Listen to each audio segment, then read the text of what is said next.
James Miller was the first governor of Arkansas Territory and a brigadier general in the United States Army during the War of 1812. It was during his term as governor, and partly due to his influence, that the territory's capital was moved from Arkansas Post to Little Rock.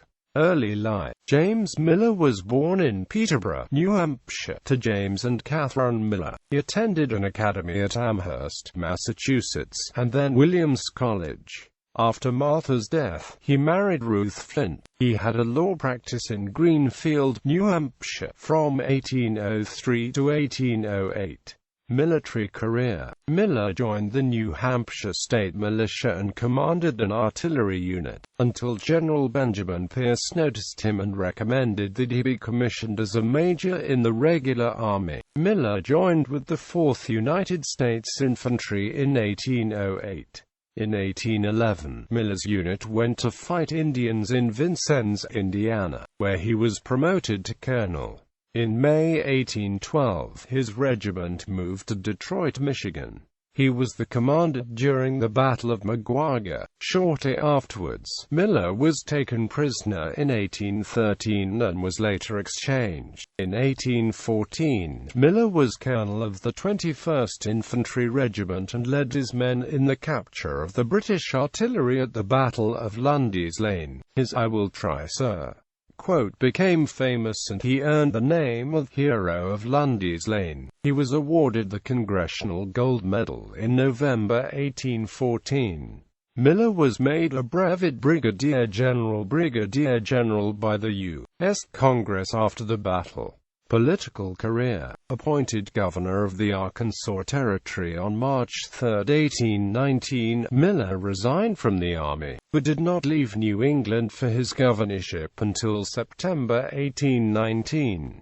He traveled to Washington, D.C. first, where he learned that he would also serve as the superintendent of Indian Affairs for the Arkansas Territory. He traveled to Pittsburgh, Pennsylvania, and acquired armaments for the territorial militia. He then traveled down the Ohio and Mississippi rivers with the armaments in tow, arriving at Arkansas Post on December 26, 1819, on a vessel flying flags reading Arkansas and "I will try, sir." Quote, due to Miller's tardiness, Robert Crittenden, the Secretary of the Territory, had been running the state and filling necessary appointments which were validated by the U.S. Congress. Miller focused his attentions on finding a suitable location for a territorial capital. A number of influential men, including Miller, in the territorial legislature had purchased lots in the Little Rock area. The bill moving the capital from Arkansas Post to Little Rock passed the territorial legislature. As superintendent of Indian Affairs for the territory, Miller dealt with the considerable debate over Quapaw, Cherokee, and Choctaw land claims and the desire for American whites to take the land for themselves.